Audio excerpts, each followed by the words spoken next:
You want to build a granny flat or an in-law suite, some kind of detached home in your backyard.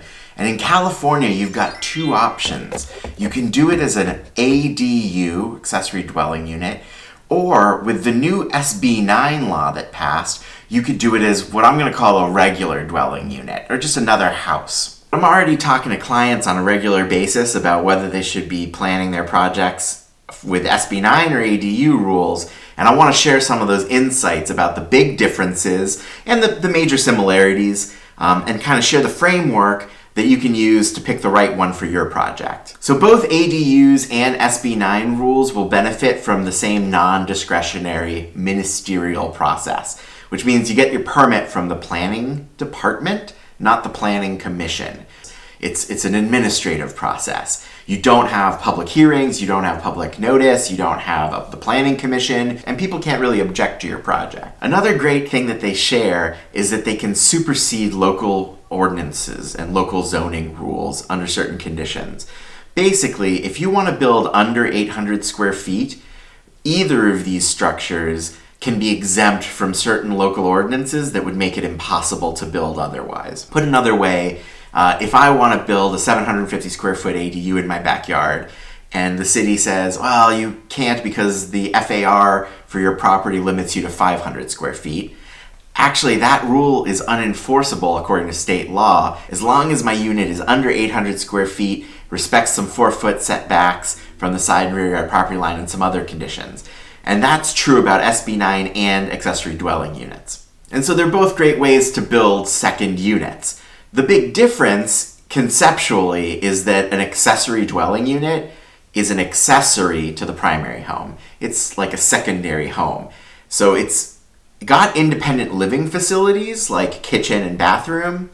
It's got some utility separation, but it still connects to the city infrastructure the same way the house connects to utility, sanitation, sewer. And you can never sell them separately. They're part of the same property as the primary house. SB9 allows for what I'll call regular dwelling units, which are just other houses, right? And that second house can be completely independent. It has to have its own connection to utilities at the street, and you can sell it independently eventually. ADUs have to follow the ADU rules that are either set by the state, or if you have local ordinances that are enforceable, then they follow those local ordinances. While SB9 regular dwelling units will follow the regular zoning rules for that area. For example, a city might say ADUs can't be taller than 16 feet, but houses can be up to 26 feet. If you use the ADU rules, that means you have to stay under 16 feet. If you use the regular dwelling unit rules under SB9, then you can build as high as any other house. Now, that's kind of the broad level difference. Let's just dive into some of the nitty-gritty. I'll put up a big chart here and you can kind of see my notes. I'm still working on these. Like, I think I need to add fire sprinklers because ADUs are exempt from fire sprinklers if the primary house doesn't have them, but I don't know if that's going to be true about SB9 regular dwelling units. So that's a decent example of how I'm still working through some of this information. But here are some notes. I broke them into different categories. First, I look at eligibility questions because there are a lot of places where you just can't use SB9. Even though it's a statewide rule, there are lots of carve-outs for things like historic districts. HOAs can prohibit the use of SB9. If there's significant fire or seismic risk, the city can reject the project on a case-by-case basis. And if you're zoned for something bigger than single family, you just can't use it. On the other hand, ADUs can be used in multifamily settings. HOAs are not allowed to prohibit the use of ADUs. If you're in a historic district, you can still generally build an ADU as long as you follow some objective design standards. And fire and seismic risk are usually built into citywide ordinances for ADUs. They're not generally meted out on a discretionary case-by-case basis. Then I've got a category about regulations. SB9 regular dwelling units use the same rules as the rest of the houses in that zoning. ADUs use ADU-specific rules. Broadly, the regulations for SB9 are going to let you do bigger homes in most cases, and there's some slightly more cumbersome requirements because primary homes, or regular dwelling units in this case, have a variety of requirements that ADUs don't have, like separate utilities.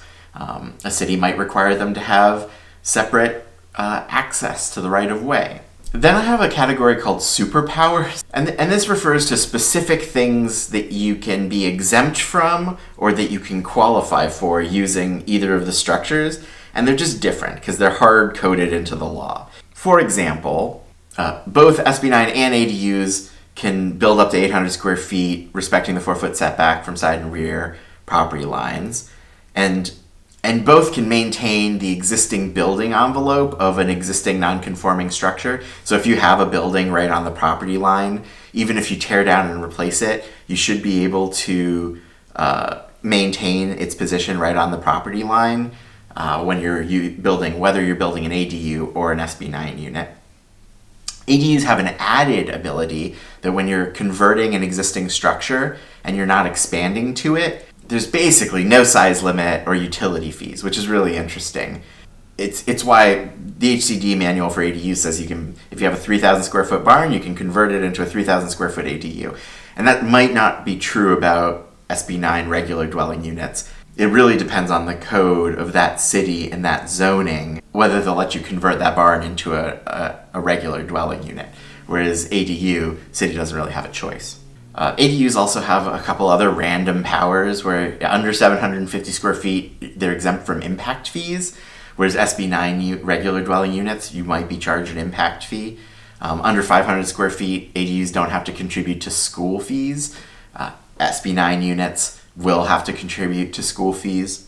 And then the parking, both of these have exemptions from parking requirements, but ADUs, the law is worded pretty loosely so that almost any mass transit nearby gets you exempted, whereas the SB9 units, they've really clearly defined that it has to be high quality mass transit in order to be exempt from the parking requirement. And then I busted out the big one as its own line. It's about conveyance, which means you can sell SB9 units separately, whereas you can't sell the ADU separately from the primary house. And that's what a lot of this boils down to. So if a homeowner comes to us and says, I really want to build a big unit. I want a 1,500 square foot house. My lot is huge. All the houses in my neighborhood are like 2,000 square feet. And I don't want just a small 800 square foot ADU. I want a 1,500 square foot house. Well, that's SB9 language, right? Or if they say, I really want a 2-story. Again, a lot of cities are going to say ADUs have to be under 16 feet, but they'll allow for 2 stories if it's a regular dwelling unit. So that kind of language about I want big, that tends to drive people toward SB9.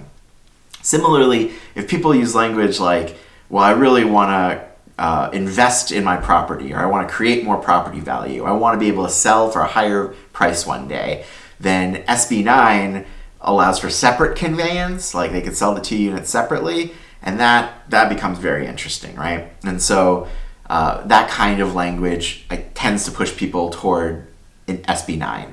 And I think if people are trying to build small and they're budget sensitive, everybody's got a budget, ADUs tend to come out on top. There's a lot of fee exemptions. There's more lenient parking requirement exemptions.